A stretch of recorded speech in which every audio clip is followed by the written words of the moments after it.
Fala rapaziada! Olha lá, hein? Estamos aqui hoje com um conteúdo que vocês estão me pedindo pra caramba desde que eu comentei com vocês que eu ia fazer. Hoje eu trago pra vocês o review do novo hype do mundo do Xeon. Tá todo mundo falando dele e é claro que eu tô falando do Xeon 2666 V3. Galera, desde que começou a sair conteúdo na internet desse processador, tá todo mundo falando dele por conta das especificações e que, obviamente, ele é um processador interessante agora que ele tem um preço mais baixo. Mas e aí? Será que ele é para todo mundo mesmo? Vamos conferir.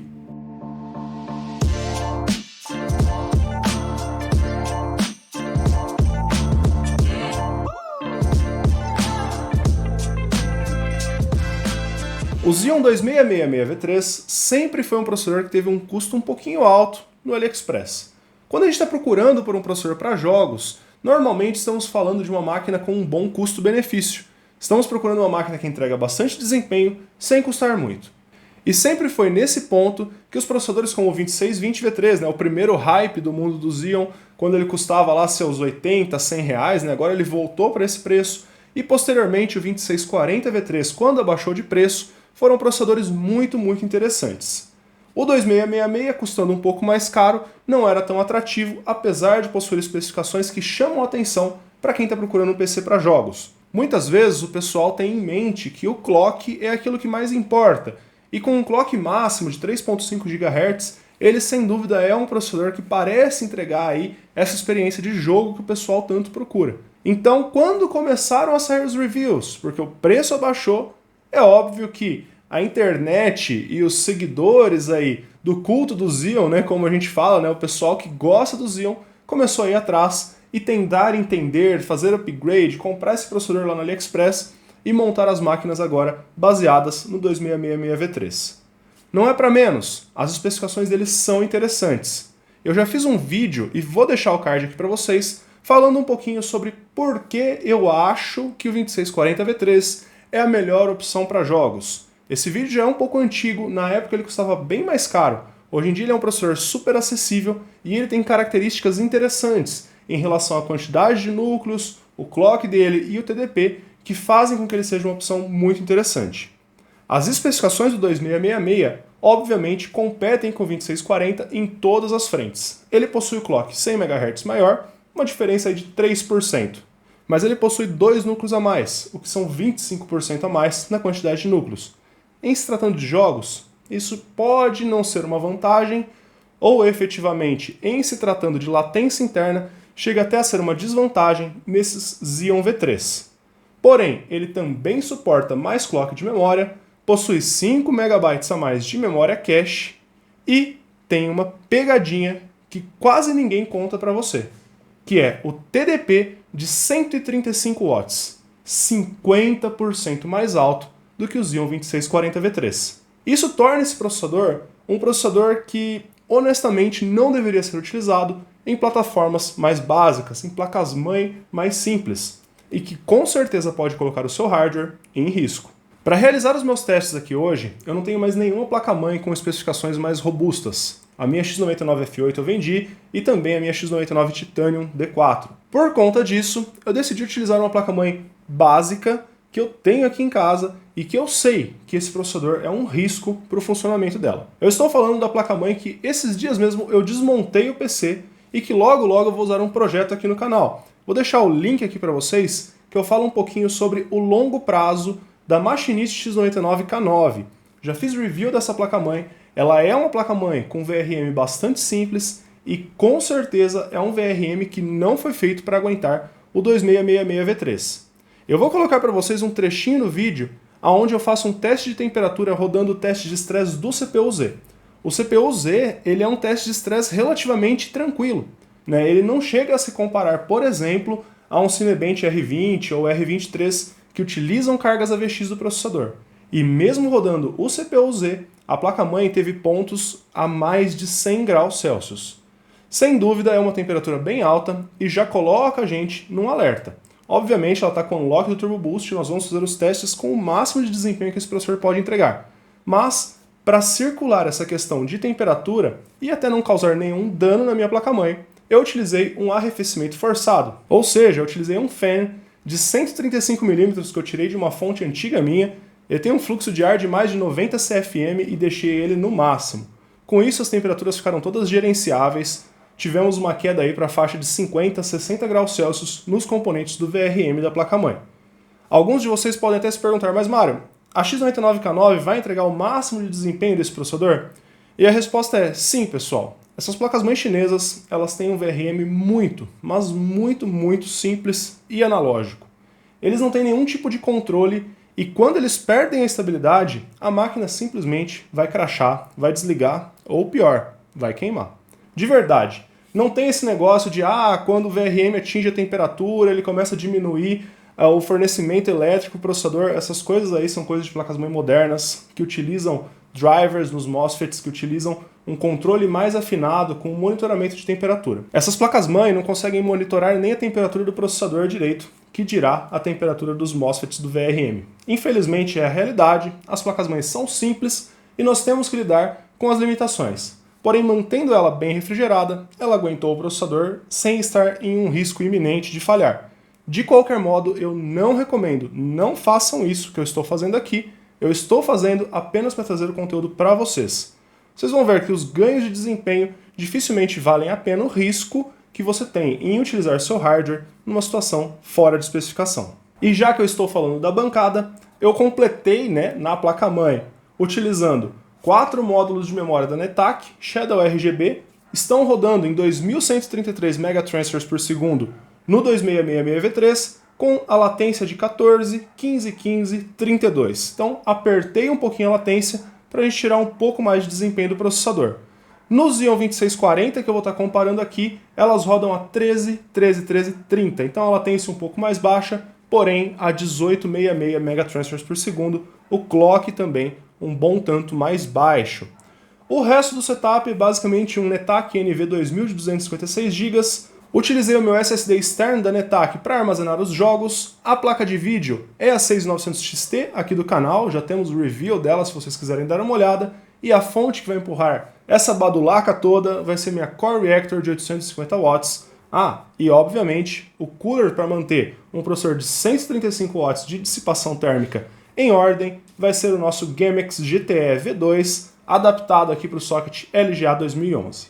Vamos começar os nossos testes. Como eu falei, para todos os testes eu vou estar comparando diretamente com o Xeon 2640V3, que para mim hoje é um dos processadores mais recomendáveis da plataforma X99 como um todo. Um excelente custo-benefício para jogos, e nós vamos comparar primeiro alguns testes sintéticos e depois alguns benchmarks de jogos. Então eu quis começar esse teste com um dos pontos que o pessoal sempre comenta, que é a questão da banda de memória.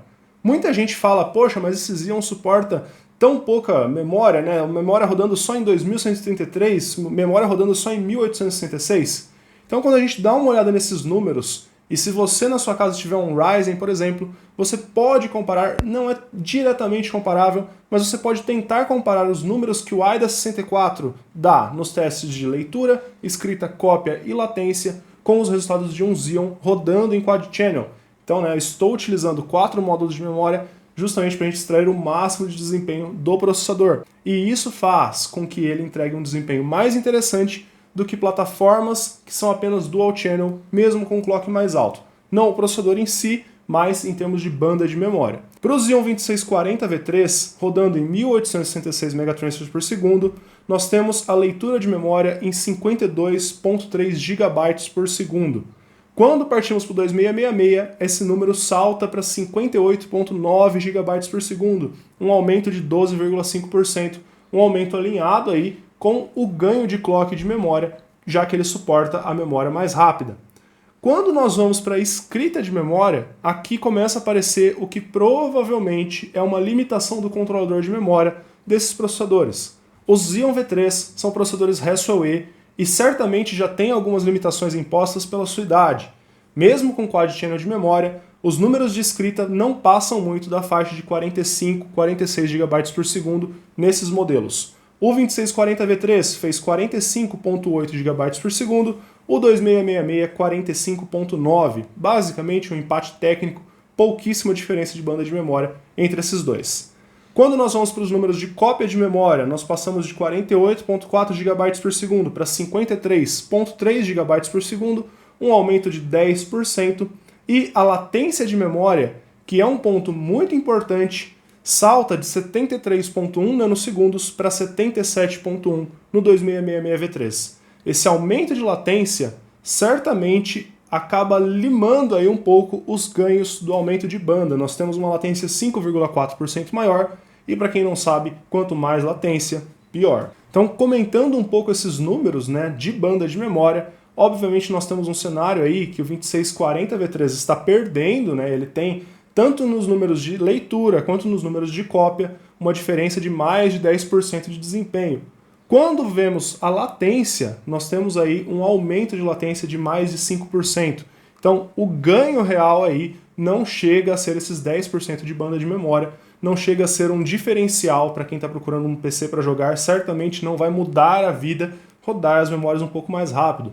Eu muitas vezes me deparo com algumas pessoas perguntando, mas eu vou colocar um Xeon V4 porque ele roda a memória 2400. Pessoal, não é bem assim, especialmente em plataformas que suportam Quad Channel. Quando falamos de Ryzen, Intel moderno, suportar mais banda de memória certamente é mais interessante. Eles são apenas Dual Channel e eles dependem do clock da memória que eles estão rodando para extrair esse desempenho. Quando passamos para Quad Channel, essa situação se inverte um pouco porque nós temos 4 canais de memória, 4 vezes o desempenho de cada módulo, ou seja, o clock se torna um pouco menos relevante. Seguindo nos testes sintéticos, eu trago para vocês agora os testes do CPU-Z. Em single thread, nós temos o 2666 passando de 376,5 pontos do 2640 para 393,6. Uma diferença aí que excedeu o aumento de clock dele, uma diferença bastante interessante e que mostra que o cache a mais, que a banda de memória a mais, estão sim jogando aí um pouquinho para o lado do 2666. Obviamente ele tem um aumento de clock já na faixa de 3%, esse 1,5% de ganho aí é realmente uma diferença bem pequena, mas existente. Quando nós vamos para o multithread, obviamente a diferença aí já é esperada. Nós passamos de 3.719,8 pontos para 4.622,6, uma diferença de 24,2%, quase alinhado aí com os 25% a mais de núcleos. Então, realmente uma diferença bastante interessante. O processador rodou esse teste inteiro em 3.5 GHz cravado com o unlock do Turbo Boost. Ou seja, ele ganha por ter mais núcleos, ele ganha por ter mais clock. Passando para os testes de renderização do Cinebench, começando pelo R15. Nós temos uma diferença de score que passou de 1.348 pontos no 2640 para 1.691 no 2666.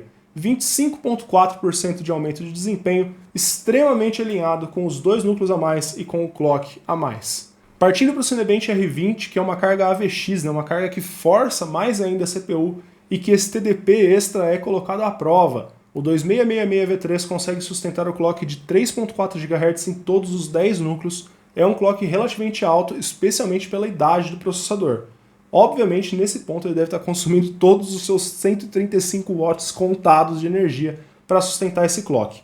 Nós temos um score que passou de 3.055 pontos no 2640 para 3.810, uma diferença de 24,7% de desempenho no 2666. Um ponto muito interessante aqui, pessoal, e que pouca gente leva em consideração, durante esse teste, com a temperatura relativamente controlada aqui do ambiente, nós tivemos o 2640V3 em 48 graus Celsius de temperatura máxima contra 64 do 2666.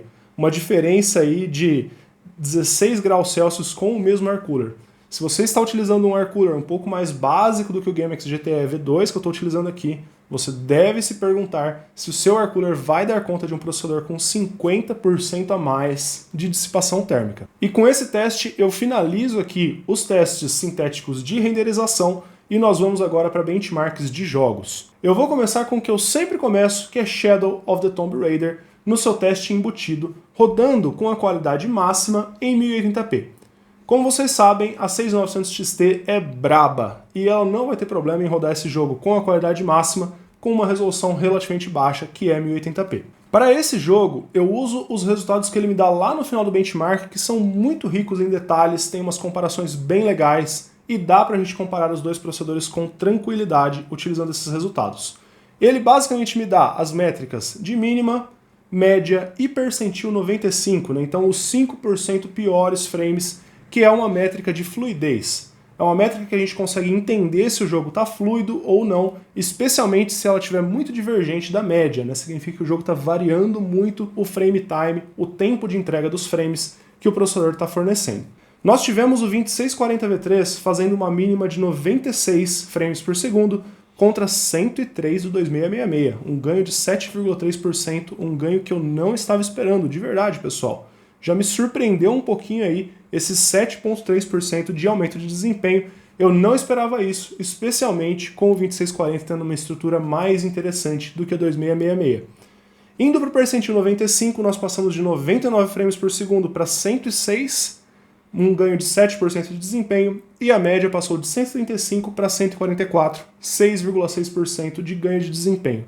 Então, foi um jogo que demonstrou um ganho consistente de desempenho nas três métricas. Eu fiquei bastante surpreso e realmente mostra que o 2666 é um processador interessante para jogos. Passando para o Forza Horizon 5, né, o último jogo da série Forza Horizon, também um jogo muito bonito e que usa um pouco menos de multicore do que o Shadow of the Tomb Raider, né? O Shadow of the Tomb Raider ele consegue usar muito bem esses 10 núcleos do 2666, o que não necessariamente é uma regra para todos os jogos. Em Forza Horizon, a diferença fechou um pouquinho. Eu utilizei as métricas do próprio jogo misturadas com as métricas do Afterburner.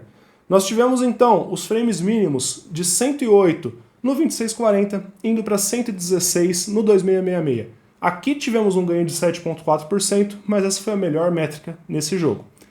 Passando para o percentil 99 dessa vez, ou seja, o 1% piores frames, nós tivemos o 2640 com 100 FPS, o 2666 com 103 FPS, uma diferença de 3%, quase margem de erro, mas ainda assim uma diferença consistente. E falando em termos de média, nós passamos de 133 FPS para 139 FPS no 2666V3, um ganho de 4,5% de desempenho. Por fim, eu fiz o benchmark embutido em Hitman 3.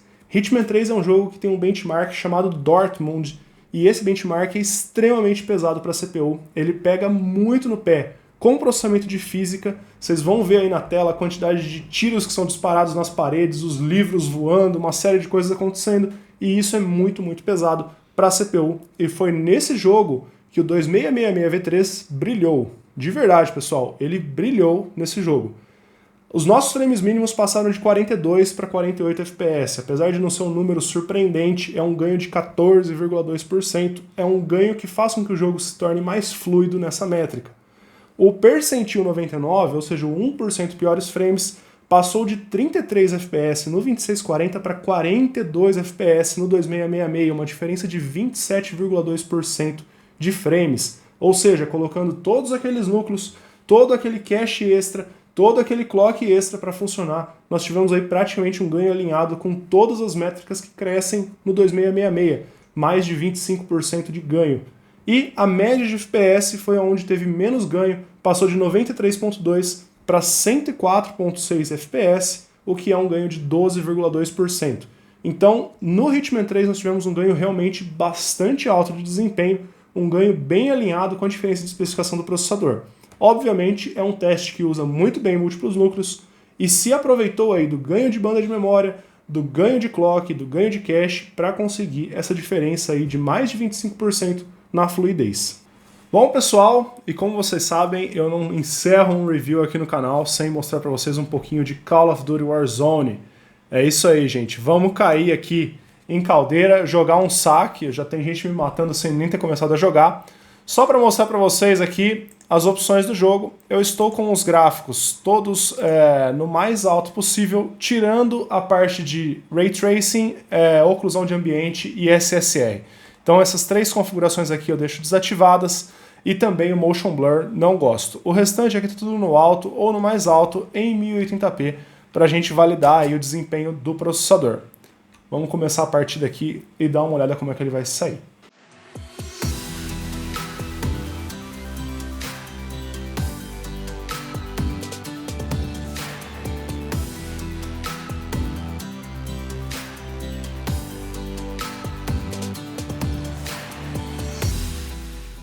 Galera, já peguei um comecinho conturbado ali com o pessoal que eu tô jogando aqui. Eu vou zerar as métricas, eu vi que a gente tava mantendo alguma coisa ali acima de 100 FPS, Vamos dar uma olhada aqui agora como é que vai ficar aí as métricas de média, 1% low e etc.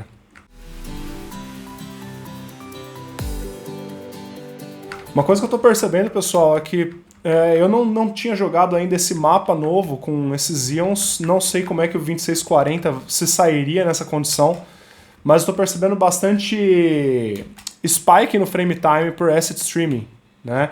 Se vocês olharem, conforme eu estou me locomovendo, tem uns aumentos ali no frame time, no gráfico de frame time, que são normalmente associados aí a asset streaming, o jogo pegando alguma coisa, carregando alguma informação que ele precisa, por exemplo, na memória da placa de vídeo, e o processador tendo dificuldade para descompactar, por exemplo, essa informação. Seria interessante testar depois o 2640 e ver como é que ele ficaria nessa situação, mas eu não vou estar cobrindo isso aqui nesse vídeo, senão o vídeo fica muito longo, a gente fica com muita coisa para cobrir. Uma vez que eu pare aí de me locomover um pouco, essa situação se normaliza. Isso também pode ser algum bug do jogo, esse jogo é cheio dessas surpresas, mas não me parece que seja o caso. Realmente está associado aí, conforme eu estou me movendo, as coisas estão carregando, ó, ele começa a variar um pouco aí a entrega de frames. E é por isso que a métrica do 1% low ela é muito, muito importante, né? Se vocês olharem, vocês vão entender aí, né, que nós estamos com uma média de 104 FPS, mas com essa variabilidade de frames, o que nós temos aí é uma fluidez relativamente baixa. Realmente o jogo tá aí um pouco pesado, aí o mouse, sabe? E esse 1% low de 38 FPS acaba demonstrando isso, ó, 38 FPS de 1% low. Realmente não é uma experiência de jogo muito agradável, não.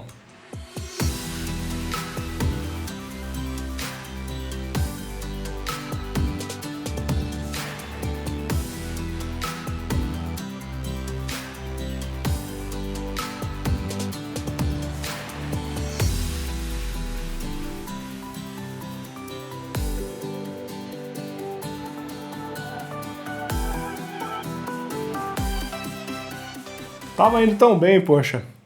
Galera, participei de uma trocação ali, até que deu pra jogar e tal, mas realmente essa variabilidade de frames está incomodando um pouco.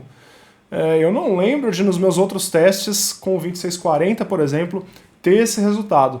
Fica difícil dizer, mas pode até ser que essa variabilidade seja resultado aí de ser um processador de 10 núcleos, em relação, por exemplo, aos modelos de 8 núcleos que tem essa distinção. Mas bom, o resultado não está horrível, mas realmente para um jogo competitivo incomoda. Vou jogar mais um pouquinho aqui e na sequência a gente encerra aí a parte dos benchmarks.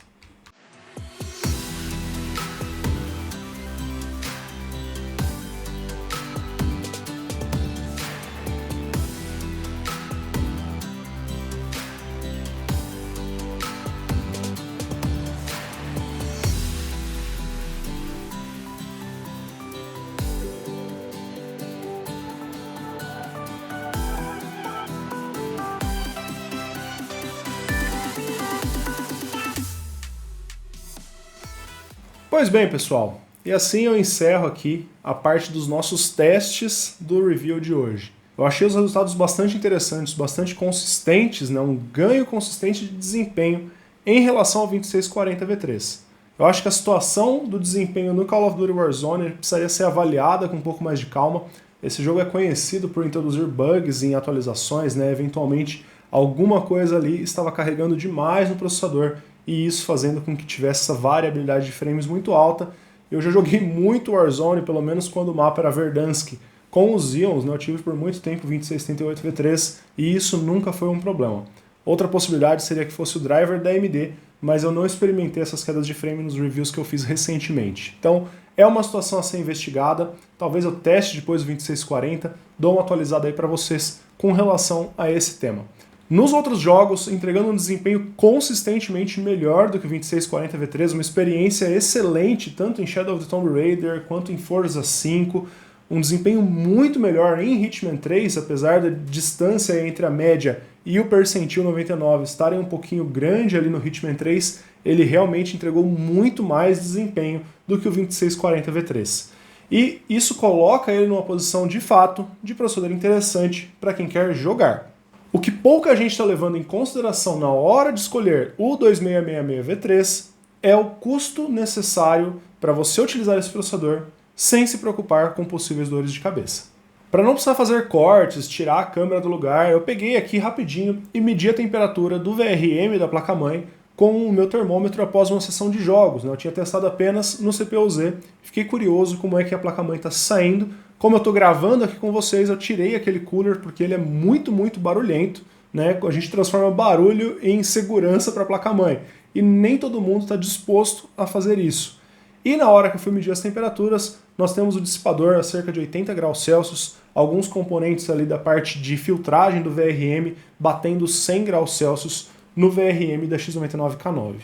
É óbvio, essa é uma placa-mãe simples, é uma placa-mãe que até com o 2620V3, quando eu fiz o review dela aqui no canal, o link aqui para vocês se vocês tiverem interesse em olhar, ela já é uma placa-mãe que atinge altas temperaturas. E até que o fato do 2666 ser um processador com TDP muito mais alto não atrapalhou tanto, não piorou tanto essas temperaturas, mas foi uma sessão de jogos de 15 minutos. Não foi teste de estresse, não foi teste de estresse AVX, que é uma situação bem pior, e eu não posso garantir para vocês que os jogos que vão surgir agora, depois de Call of Duty Warzone, por exemplo, não sejam ainda mais pesados para o processador. Uma coisa é a placa-mãe atingir 100 graus Celsius, 15 minutos de estresse de CPU-Z, um ambiente com a temperatura mal controlada, né? Aqui nós estamos com ar-condicionado mais ou menos entre 23 e 25 graus Celsius de temperatura da sala. E outra coisa é, nessa sala, com temperatura controlada, apenas jogando, nós temos componentes atingindo 100 graus Celsius. É óbvio que existem placas-mãe melhores do que a K9, do que a RS9, do que a 8MF e que dão conta desse processador. Mas é aí que entra a pegadinha. Quando nós pensamos que o 2640V3 custa na faixa de 160 a 165 reais e o 2666 na faixa de 200 a 210 reais, nós temos uma diferença de preço bem pequena e muito interessante. O problema é quando a gente coloca o preço da placa-mãe nessa brincadeira. A X99 Titanium D4, que eu já cobri aqui no canal, é uma placa-mãe excelente, dá conta do 2696V3 com temperaturas baixíssimas. Ela custa 700 reais. A X99F8, 800, 850 reais. São placas-mãe adequadas para esse processador e que entregam o desempenho e a energia que ele precisa para funcionar, sem que você precise ficar se preocupando se sua placa-mãe vai pegar fogo daqui a uma semana. Tudo bem, estou exagerando um pouquinho, talvez dificilmente essa condição de pegar fogo, mas certamente uma condição de você ter um kit que vai durar 2 anos funcionando sem você ter dor de cabeça. Será que uma placa-mãe básica rodando frequentemente a 100 graus Celsius vai entregar essa durabilidade? Porque não adianta nada, pessoal, nós economizarmos no kit e termos um kit que não tem durabilidade. Nesse caso, você está só adiando um gasto secundário, você vai ter que comprar um kit inteiro novo e aí não vai adiantar nada você ter economizado. É o famoso barato sai caro.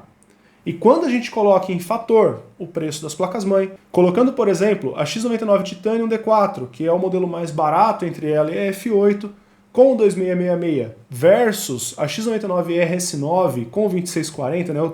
Eu tenho uma frase que eu falo sempre pro pessoal no Telegram, e inclusive eu vou deixar o link do Telegram aqui para vocês, se vocês quiserem participar. Nós temos um grupo muito bacana de discussão lá, e eu falo pro pessoal, o 2640V3 roda até numa batata, né? Querendo dizer que qualquer placa-mãe dessas, desde as mais simples, aquelas Clisry que tem o dissipador bem pequenininho ali em cima, dão conta desse processador com muita tranquilidade. Então você vai gastar aí muito menos uma placa-mãe e vai ter uma diferença de desempenho que girou sim em torno de 3 até 27% de desempenho em jogos, mas que na média está muito mais apertado ali entre, por exemplo, 7 e 12%. E a diferença de custo do kit está na faixa de 53%. Então você vai gastar 53% mais para ter uma diferença de desempenho ali que vai variar de 7, 12, 13%. Vale a pena essa diferença de gasto? Eu discordo muito. Para quem realmente está procurando um kit com um bom custo-benefício, quando você começa a chegar nesse patamar de preço, começa a fazer sentido você procurar plataformas mais novas. Eu sempre falo para vocês aqui no canal, desde vídeos mais antigos, pegar um kit Xeon é muito interessante se você pegar um kit Xeon custo-benefício. O kit que entrega bom desempenho com um preço baixo. Quando você começa a investir mais nesse kit Xeon, para jogos especialmente, você começa a minar essa capacidade que ele tem de entregar desempenho custando pouco. Não adianta nada você gastar muito mais dinheiro para ganhar 10% de desempenho se você gastar mais um pouco de dinheiro e ganhar muito desempenho com esses kits modernos. Eu fiz um review esses dias do i3 12100F e eu vou trazer uma comparação aqui do i3 com o 2666 e com o 2640V3 logo mais aqui no canal. E eu tenho convicção que nós podemos estar falando que começar a investir mais nos kits Xeon vai te colocar ali no patamar que você já consegue pegar esse processador, que hoje, sem dúvida, é uma opção incrível para quem quer jogar. Especialmente quando a gente considera que se você investir menos e pegar o 2640, você pode pegar, por exemplo, uma placa de vídeo melhor, que faz muito mais diferença no final para quem está procurando um PC gamer do que efetivamente essa diferença de processador. Não faz o menor sentido você pegar uma 1060 de 3 GB, que é uma placa que o 2640 dá conta com tranquilidade, e pegar o 2666V3.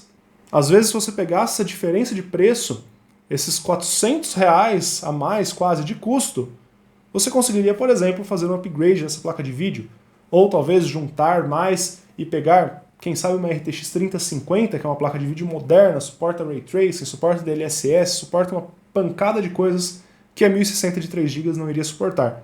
Então, eu deixo aí a indagação de que realmente, pessoal, na minha opinião, vocês que estão correndo para comprar o 2666V3 estão fazendo um mau negócio se vocês estão fazendo upgrade de placa-mãe.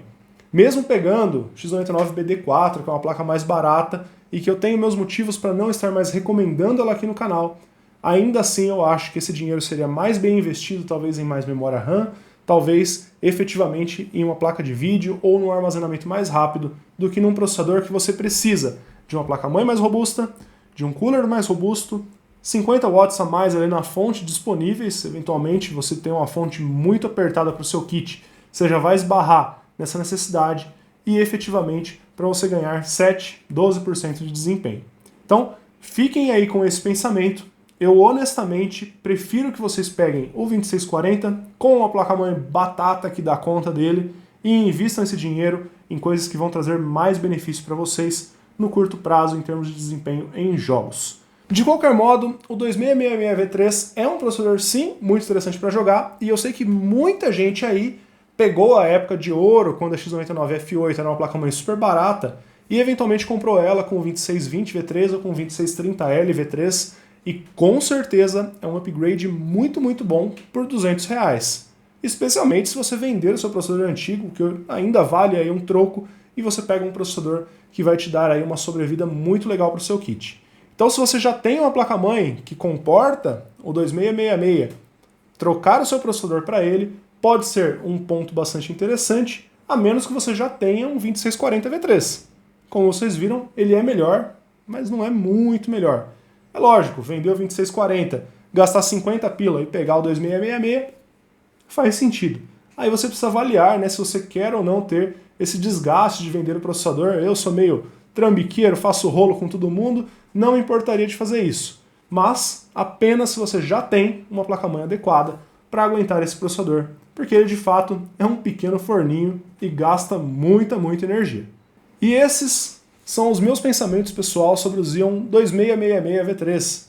O processador aí que tá hypado, que a galera que gosta de Xeon tá indo atrás e tá comprando e pegando as placas-mãe e tal. Pois é, eu espero que eu não esteja jogando um banho de água fria em ninguém, mas é que realmente essa minha perspectiva de que vocês devem comprar aquilo que entrega um bom desempenho custando barato é o mais importante em se tratando da plataforma X99, X79, essas placas-mãe feitas na China, né, especificamente para esses processadores, elas realmente têm algumas deficiências e utilizar esse processador com essas placas-mãe mais fracas é um mau negócio e comprar uma placa-mãe mais cara só para colocar ele, na minha opinião, também é um mau negócio. Fica aí para vocês a decisão se vocês querem ou não, eu vou deixar todas as peças aqui na descrição do vídeo. Deixem para mim nos comentários o que vocês acham, se vocês acham que mesmo com essa diferença de preço, vale ou não a pena. Se vocês gostaram desse vídeo, não se esqueçam de deixar um like, se inscrevam aqui no canal, isso ajuda pra caramba o canal a crescer e se considerem até se tornar membros. Como eu falei para vocês, logo vamos ter uma comparação desse Xeon com plataformas mais modernas, que eu vou trazer aqui para vocês aqui no canal. Então, não se esqueçam de se inscrever e nos vemos no meu próximo vídeo. Valeu!